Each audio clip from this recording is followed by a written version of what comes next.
Assalamualaikum, bagaimana kabar kalian? Semoga sehat selalu ya. Pada pertemuan sebelumnya, kita sudah mempelajari tentang perkembangan biji dan perkecambahan biji. Nah, untuk materi selanjutnya, kita akan mempelajari tentang metagenesis tumbuhan lumut dan tumbuhan paku. Tapi sebelumnya, jangan lupa di-subscribe ya.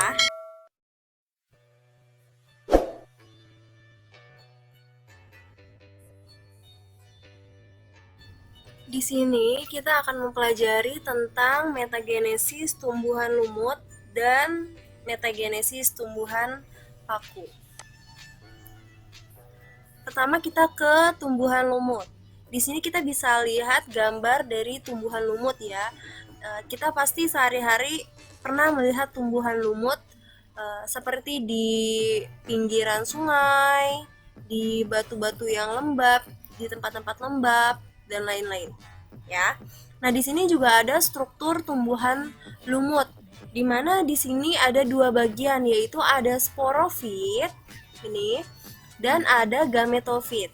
Sporofit ini dia akan menghasilkan spora ya, bagian yang menghasilkan spora, sedangkan gametofit ini dia yang akan menghasilkan gamet yang nantinya berupa antheridium dan archegonium.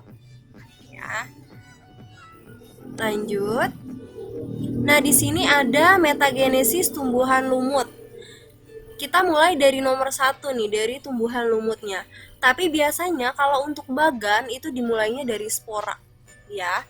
Tapi biar lebih jelas kita dimulai dari tumbuhan lumut, ya. Tumbuhan lumut membentuk gametofit jantan atau antheridium ini ya, dan betina yaitu archegonium. Di mana antheridium ini dia akan menghasilkan sperma, sedangkan archegonium dia akan menghasilkan ovum. Nah, kemudian sperma akan berenang dengan bantuan air ya, berenang menuju ovum dan terjadi pembuahan atau fertilisasi. Di mana fertilisasi ini dia akan menghasilkan zigot. Ya. Zigotnya itu adanya di dalam archegonium ya. Kemudian zigot akan berkembang menjadi embrio, masih di dalam archegonium, masih di sini. Ya. Kemudian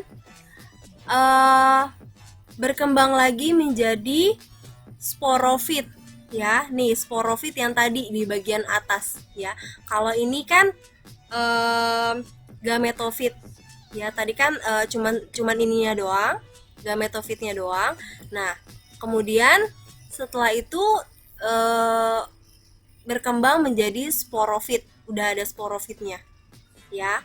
Nah, di sporofit ini dia akan tumbuh dan berkembang menjadi sporofit dewasa yang memiliki sporangium. Nih, di mana sporangium ini merupakan kotak tempat spora ya. Nah, ketika penutup spora ini terbuka, maka nantinya spora akan menyebar.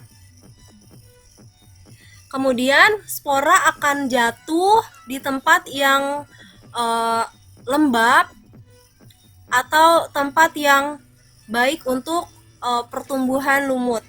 Kemudian nanti spora akan berkecambah menjadi protonema muda, kemudian berkembang menjadi protonema dewasa dan tumbuhan lumut. Balik lagi ke tumbuhan lumut.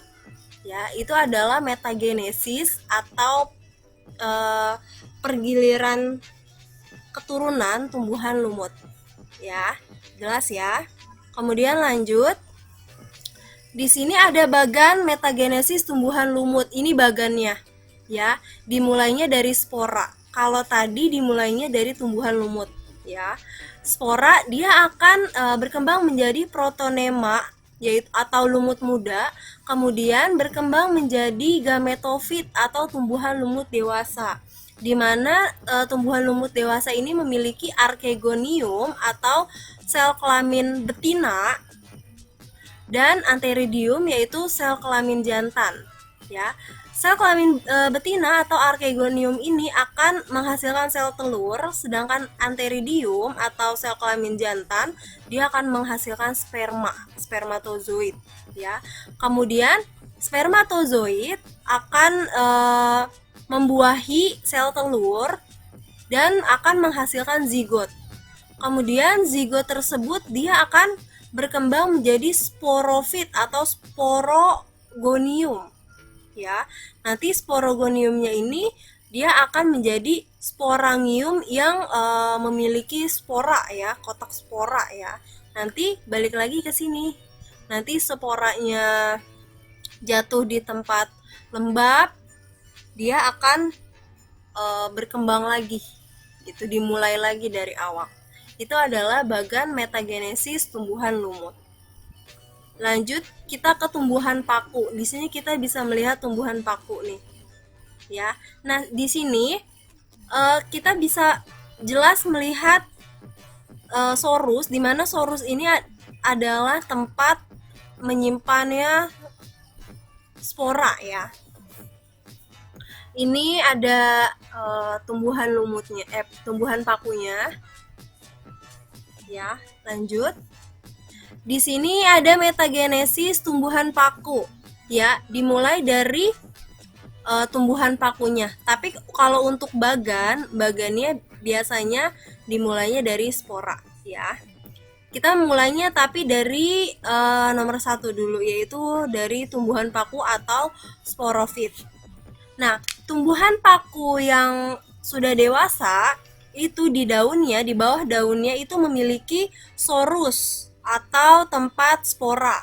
Dan apabila sporanya sudah lepas, menyebar dan kemudian menempel di tempat yang baik atau lembab, dia akan berkembang menjadi protalium muda, kemudian menjadi protalium dewasa ini, ya, atau gametofit, di mana nanti gametofitnya ini dia akan memiliki ada 2, yaitu archegonium dan antheridium, ya.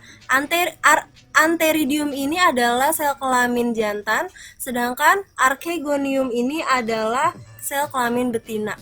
Ya, sel kelamin betina memiliki ovum, sedangkan antheridium atau sel kelamin jantan dia mempunyai sperma. Ya, nanti sperma dan ovum dia akan proses fertilisasi atau pembuahan yang akan menjadi zigot, menghasilkan zigot. Kemudian nanti zigot tersebut dia akan tumbuh menjadi tumbuhan paku muda, kemudian berkembang menjadi tumbuhan paku dewasa atau sporofit, ya, yang sudah ada sporanya. Seperti itu. Ya, nanti balik lagi ke sini. Balik lagi sini ke muter. Ya, ini adalah metagenesis atau pergiliran keturunan dari tumbuhan paku. Dia akan terus seperti itu. Ya.